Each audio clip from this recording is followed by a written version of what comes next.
Hi, folks. Welcome to episode 152 of the Wealth on Any Income podcast. This is where we talk about money tips, techniques, attitudes, information, and provide inspiration around your business and your money. I'm your host, Rennie Gabriel. In past episodes, we spoke about how to understand the numbers from your business, how to measure the level of pleasure based on where you spend your money, how to track your money in 5 to 10 seconds, and what determines how close you are to complete financial choice, and how to run your business without being in your business. And last week, we had Laura Davis, a holistic financial advisor who helps people overcome overwhelm to reach their financial goals. Today, we have as our guest, Giuseppe Grammatico. Giuseppe, did I pronounce your last name correctly? You got it. It was perfect, Rennie. Not bad. Okay. Well, Giuseppe is a franchising advisor who's owned a number of master franchise licenses and has enjoyed a successful franchising career, guiding over 200 individuals through business ownership, many for the first time. In addition to 2 decades in franchising, he also has 20 years of sales, marketing, and management experience. As Giuseppe says, not everyone is motivated by money and fame. He takes the overwhelming guesswork out of the franchising process by listening and teaching along the way. From learning about his candidates' specific goals for their business and lives, he can guide them down their dream path. And he says, freedom favors the bold. Giuseppe, welcome to the Wealth on Any Income podcast. Rennie, thanks for having me. Looking forward to it. And you had mentioned, I think, the 152nd episode, and I'm around the exact same number. So congrats to us. I thought that was pretty cool. Like, what are the odds we're kind of at the same number? So that's terrific. Awesome. And we should talk about my possibly being on your podcast. Yes, absolutely. Well, okay, got some idea what you're doing. You're guiding people through the franchising process and probably offering it to people. But tell me why you're doing what you're doing. Yeah, I'm doing what I'm doing because a lot of people were in the same boat as me. They had a corporate job and they didn't know what else was out there. They just assumed owning a business or real estate or anything like that was just too risky. So they never actually moved forward, right? They're going online, they're hearing all this stuff. So my whole thing was, let me empower every individual to make an educated decision. Not always to buy a business or to buy a franchise, but let me, from experience, from doing this for close to 2 decades, let me help people and educate people as to, you have options out there. These are the risks. These are the funding strategies. But if you are at a job that you don't like, there are other options. So I really did this. That's really my why, is to empower people and inform them that there are better and other options out there. Yeah, and I think we all end up guiding other people based on the struggles that we had. You moved from a job you hated. Yes. So yeah, it's just the common theme, I think, for so many of us. Let me ask a different question now. You're probably aware that I donate 100% of the profits from the work that I do teaching other people about how to handle money to veteran and animal charities, 100% of the profits. Tell me about a particular charity or organization or cause that you support and what they do. Yeah, so there's a few. So I'm a coach with SCORE. So we help people looking in owning a business. So that's really more of a time than anything else. And we donate to local charities in our area. Panthers, Let's Eat, an organization that helps people in need, people that don't have, aren't able to eat every single day. Goodwill is another organization. Women for Women is another organization where we help people around the world and helping them start their own businesses, where we're able to donate an amount every month, and they use that for education to launch a business and things like that. So we like to donate to various charities. Half of that is typically something local to where we live.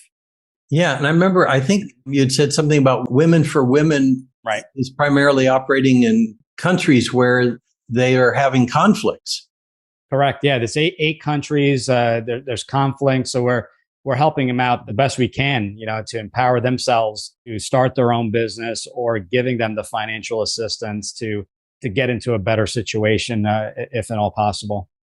Thank you for that. And well, now tell me who your target market is or are.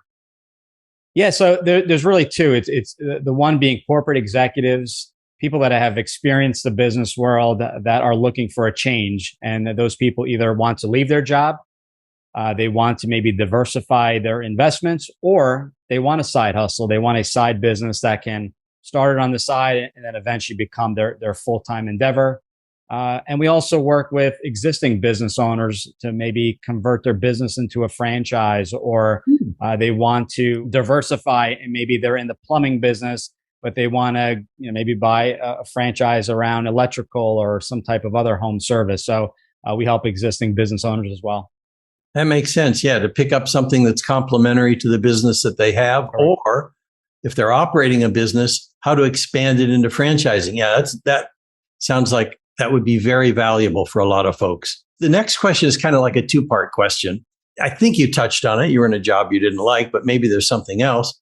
What would you say was your biggest failure, whether it was personal or business? And second thing, what insight did you gain from that? What are you doing about it?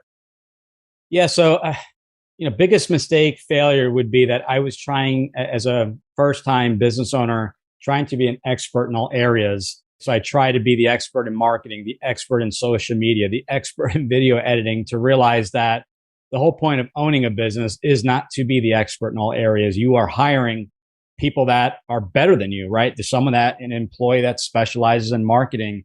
That's their full-time job. They bring so much more experience, knowledge, and case studies to the table. So I think it was me slowing my business down. And part of that was that due to first time business owner, didn't know better. Also didn't have a lot of extra money to invest in that business. So thought I can cut expense, and I did, but I also sacrificed growth in the business. I sacrificed wasting a lot of time figuring out social media when I could be actually selling and bringing in revenue to the business. So the whole idea of I'm a self-made this or I'm a self-made millionaire.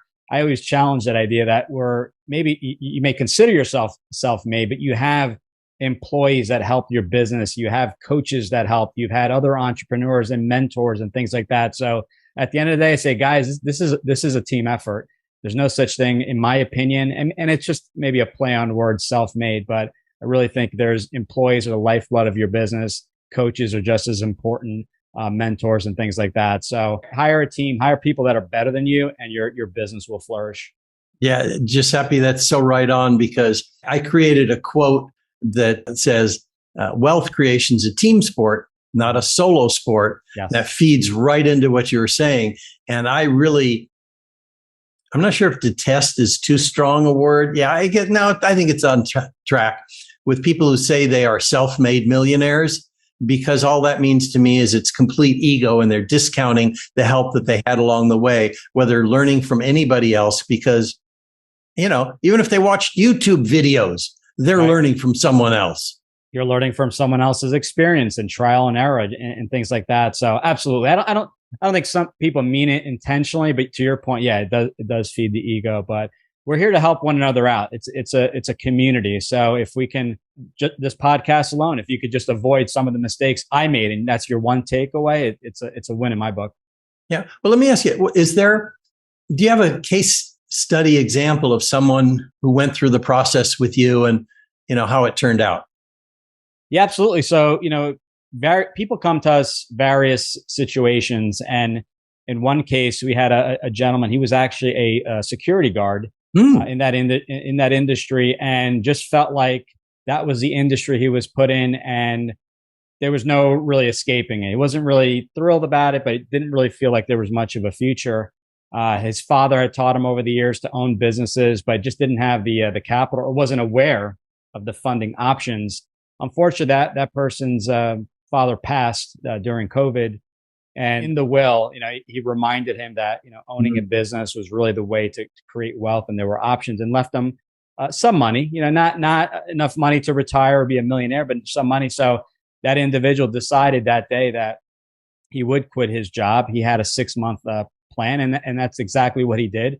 He contacted me, found me through the podcast, and we dove deep into is a business, regardless of the fact that yes, you can create wealth with a business. Is business truly fit for you? Just because it's a good path doesn't mean it's the right fit for you. So we dove deep, and he said, well, I really need support, support, support. I don't want to create this from scratch. So the conversation changed towards franchising, and fast forward here now, probably about a year and a half or so, and he moved forward with a staffing agency franchise, and he's able to help people. He's based in Canada and soon to be in the U.S. Find their job. People are looking for work, so he really specializes in helping people find that next job, that next position, similar to how we've helped people find franchises. So he was able to, in just over the 3 months we were working together, realize he wasn't stuck at his job. There were other options out there, and he can use his skill sets that he learned over the years in school, at the job. It wasn't a wasted amount of time. It was something that he can apply towards that business. And I think he's hired a few other coaches underneath him and growing his business pretty rapidly. Now, that's fabulous, because I'm thinking from security guard to owning like an employment agency, and there were still skills that were transferable. Lots of skills, but I always tell everyone, this is not an overnight thing, whether it's a franchise or non-franchise business. So it took him. There were some ropes, and you never owned the business, never had hired anyone. So there were some new skills, which is outlined by the franchise company. But yeah, he was able to apply just his, he's very personable. So he was able to have that real personal touch with everyone he works with. He loves it. He said that now, he was working the same amount of hours, but now he's able to step away and work a little bit less and start to gain that time freedom that he was aiming for. And now the financial freedom as he's making more and more money. So it's progress. It doesn't happen overnight, but he loves that there was a plan laid out for him. That's terrific, Giuseppe. Now, I'm going to assume some of our listeners will want to get a hold of you. Do you have something that'll give them some additional advice, or how should they get a hold of you? Tell me if you have some free offer. Sure. Absolutely. So what I tell everyone is that if they want to reach out on a phone call, within 20 minutes, we can figure out if a franchise together is a good fit for you. And that's right on my website. So my website is my initials, because Giuseppe Grammatico is a hard one to spell. So it's GG, the franchise guide, and that's GUIDE. So ggthefranchiseguide.com. You could book a call right on the website. And then if you click on the book tab, for everyone listening in, we're offering a free copy of my entire book, which is behind me here in the background. And it's my complete from A to Z blueprint on helping you figure out if a franchise is a good fit, and then how to actually go about finding that franchise is what we help people do. So is it a good fit? And let's figure out franchising and the funding options and everything else that goes along with it. It's my exact blueprint that I helped create in finding my first franchise. So we outlined it in the book. So if you're not ready to speak, it's a 48-page read. I think it's about 30 minutes. And based off of that guide, that book we created, we're able to assist people. And then when you're ready, just click that book a call. Our service is free, just like a real estate agent or executive recruiter. We're paid directly from the franchise company. So no strings attached, here to help. And it takes all of 20 minutes. Oh, terrific. Now, I take it that little yellow thing on the whiteboard, is that the book? That's the book. I can't grab it. I'm gonna disconnect. I meant to have it in my hand, so I apologize. But it's called Franchise Freedom, and that book is my complete guide. And some people, they want the information, they prefer audio. So as we also have a podcast, Franchise Freedom. There's a podcast link right on the homepage. And then for those that like a combination, we have a webinar that we help people from corporate executive to owning a franchise. The risks of just having a job, and that one revenue stream. Your future is basically based off your manager, and your manager's kind of controlling your destiny there. So it talks about the risks and figuring out if a business is a good fit or not. So we have a webinar, we have a book, we have a podcast, and it's giving you a lot of the same info, but based off of how you prefer to absorb that information. So I encourage everyone. It's on Amazon for a few bucks, but you can get the book for free right on the website.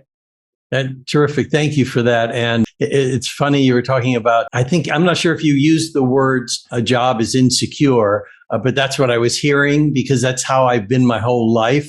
I've been too insecure to have a job where 100% of my income would come from one source, which means in a moment you could lose 100% of your income. Yes. And that's what I tell everyone is, owning a business, whatever that vehicle is, real estate, franchise, non-franchise, whatever path, it's essentially creating a safety net for you at the end of the day. So if you do lose your job, you do have that side hustle, that side income. So it doesn't have to be a franchise. Whatever that business or vehicle is, I always tell everyone, is a way of protecting yourself. To your point, a job is a single income stream, but I take it the next step because I'm a former Wall Street guy, and that was my previous career. You're taking, and I was taking a big chunk of my salary and putting that into a 401k.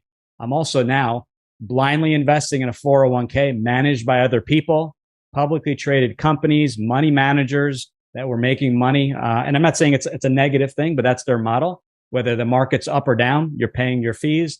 So to be truly diversified is not in an asset class of large cap and large value and that there's 9 blocks. It's a combination of Wall Street and publicly traded companies, but there's also Airbnb, there's real estate, there's side hustles, there's affiliate program. There's so many options. So people feel they're fully diversified. And again, not a negative thing to invest in Wall Street. I invest on a monthly basis, but you should open up your eyes as far as creating income, creating wealth. And that's a combination of things. And I think it's a combination of Wall Street. I think it's a combination of owning businesses, tax advantages, which is a whole nother topic. So there's a lot out there. And I let inform everyone, get educated, talk to people that have done it, not people that know about it, but people that have done it. Yes. And get some good mentors and really educate yourself on the various options you have. Yeah, that's fabulous advice, Giuseppe. And actually, speaking to the people who have done it, not just people who learned about it and are teaching it, because there is a big difference. So I want to thank you for being on the Wealth on Any Income show. Thanks for having me. I appreciate it. I was looking forward to this. So.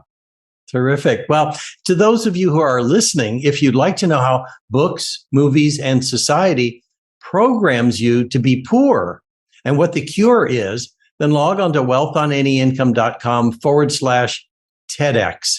You'll get to hear my TEDx talk and can request a free 9-step roadmap to complete financial choice and philanthropy, and receive a weekly email with tips, techniques, or inspiration around your business or your money. And if you'd like to see how you can increase your wealth and donate to the causes that touch your heart, please check out our affordable program, Wealth with Purpose. To my listeners, thank you for tuning in. Next week, we're going to have Ellie Natoli. You can listen to the Wealth on Any Income podcast on your favorite platform, and please rate, review, and subscribe. Until next week, be prosperous. Bye-bye for now.